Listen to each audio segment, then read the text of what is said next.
Welcome back to No Apologies on Beck. I am Lori Hins, and with me remotely from sunny Florida is author and also Discovery Institute founder Scott Powell. Scott, thank you again for joining us here on No Apologies. It's coming up on Independence Day. I'm like, this is perfect. This is a guy who knows all about the history of all the holidays, so I'm so happy to have you join us. Oh, you're so kind. It's great to be here. All right, let's talk about your book. So you put out a book that was called Rediscovering America, How the National Holidays Tell an Amazing Story About Who We Are. And in this book, you go through and you delineate a lot of these historical facts, but also just the backstories of all of the holidays that we celebrate in our amazing United States of America. Since it is coming up on Independence Day, I was thinking maybe you could give us a little background on that as well. Well, I think the biggest backstory to the War of Independence and the Declaration of Independence, which basically was, the Declaration was released 1 year into the war, actually. The war had started in Boston about a year before. But to go to a deeper backstory, we have to understand that these colonies, these 13 colonies, were all separate colonies. They were settled at different times by different groups of people with different religious beliefs. And of course, there was no electricity, there was no telephone, no telegraph in those days. In fact, there was no mail service. There was no courier. The courier service that might exist was sporadic. So the big question is, how were these colonies going to wage a successful military campaign against the greatest military power in the world, Great Britain? Great Britain had, at the time of the beginning of the war, they had 270 warships in American waters. The colonists had 7 ships that were converted from merchant use to military use. The term ragtag comes to mind. Yes, very much so. Washington had 18,000 troops in New York. The British had twice that number. And they were highly trained. They were professionally trained, whereas the colonists were undertrained, they were under-equipped, they were underfunded, they were outgunned, outclassed in every way.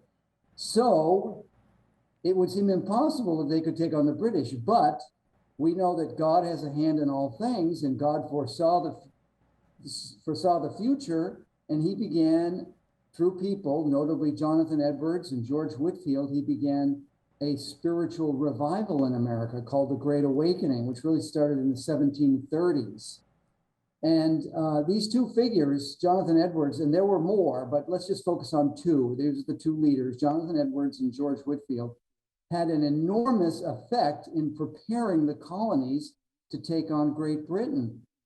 Jonathan Edwards, who preached out of Massachusetts, he would spend 13 hours a day preparing his sermons, selecting the words, the paragraphs, the delivery, and he would give traditional sermons, but they were so powerful that people were convicted. They were convicted of their sin, but then they were given the hope of salvation.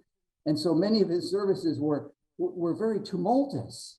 When people were going through these spiritual experiences, several times he had to stop his sermon. There was too much noise in the church room. And what would happen is that,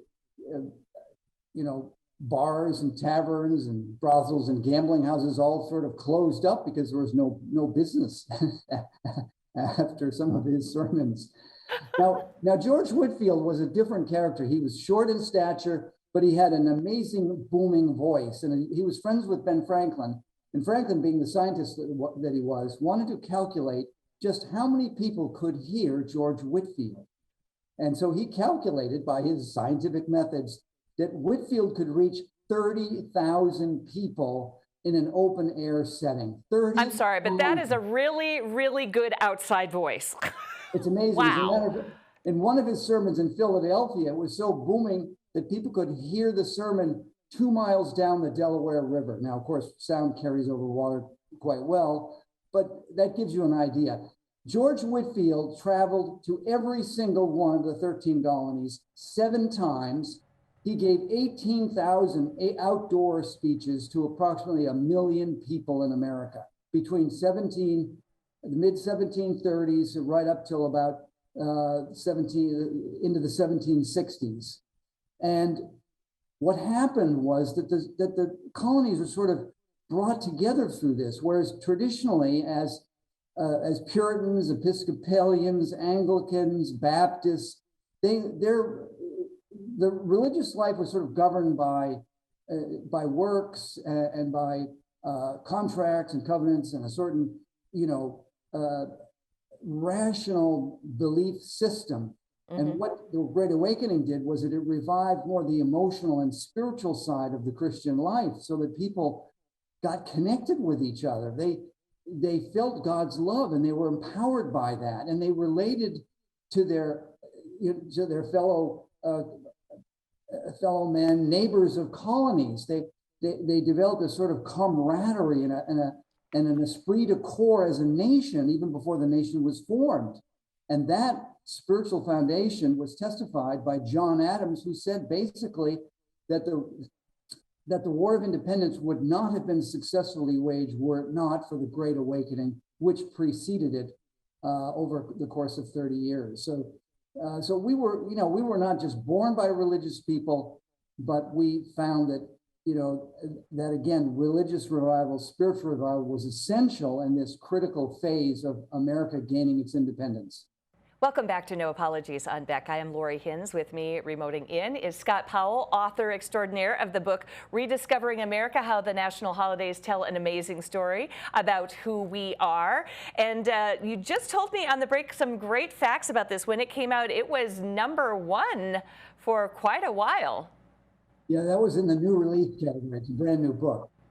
Yeah, but it's a wonderful read. It is perfect for parents and grandparents because they can have it on their bookshelf and read it to their kids and their grandchildren before a holiday is coming up, and they can do it in 10 minutes, and then they'll know why that holiday exists, what it means, and these are great stories.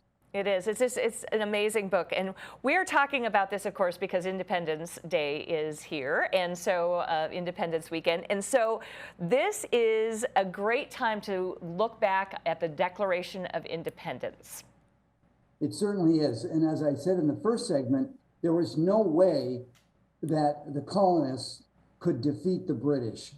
They didn't have the physical military force, but it was really the spiritual side of things, not only in the preparation through the Great Awakening, but George Washington himself.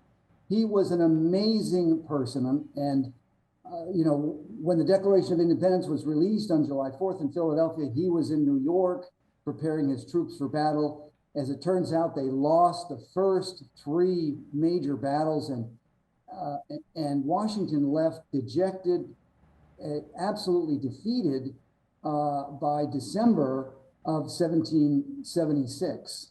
And he marched with his 3,500 troops that was greatly reduced. They'd lost about 3,000 prisoners, and they couldn't afford to lose any of their soldiers. They were already outnumbered. But he made it marched with his troops to New Jersey, encamped on the Delaware River. A spy gave him information about the German Hessians being encamped in Trenton, and right away Washington began planning what became the legendary crossing of the Delaware on Christmas night. And he was going to surprise those German Hessians, in which he did, and they defeated them, didn't lose a single soldier. There were about 2,000 German Hessians, and Washington didn't lose a soldier. Now, he lost several soldiers due to frostbite on the way because it was so cold. And then another spy came some days later, telling him about the British being encamped in Princeton. And there, Washington again organized his troops. He went to Princeton, and Washington was so unique in that he had this courage that was contagious.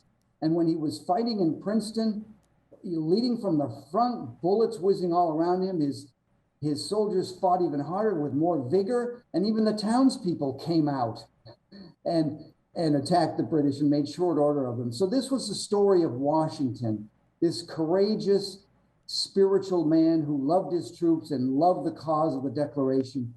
that sustained him through the next 4 years, because the war went on another 4 years, and Washington lost more battles than he won. And it was that final battle in Yorktown that enabled the final victory to come. So the lessons of Washington are courage and persistence will carry the day. Perseverance pays. It's all true. Now, you have written, in addition to this book, you've taken the interesting facts and actually put them into different articles. And you did a recent blog spot, and the post is titled July 4, 1776 and 2022, the Declaration of Independence Then and Now. And what I did is I printed it so I could read just a little bit of it here, because it's phenomenal. In here, you say, in the very end of your article, you say, in the minds of many, Washington remains the greatest founding father because of his fearless courage in battle, his incredible perseverance against unfathomable odds, and his attendant faith in Providence that provided protection and empowered him to achieve the impossible. And it's at the very end of the article, but it's so brilliantly written. And I understand that you are going to be able to see this article in print recently. You learned that it's going to be on the Federalist, which is great. We love the Federalist. Yes, I think they want to have it the lead article on July 4th. Marvelous. So people can look for it. Scott S. Powell is his name if you want to look for it online there. So let's talk a little bit. We've got just a few minutes left here about the Declaration of Independence, as you say, then versus now. Well, the Declaration of Independence really drew from the Protestant Reformation the notion that all people were equal. That came out of the priesthood of all believers, that people had equal value before God.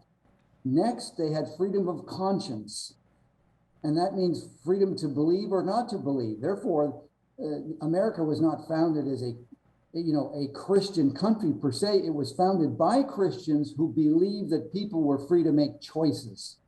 And thirdly, the Declaration of Independence talked about the right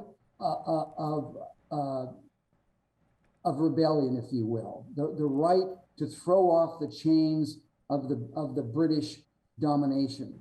And that all came out of the Protestant Reformation. In fact, the British called the revolution the Presbyterian Revolution, because they believed that it was people probably have not heard that.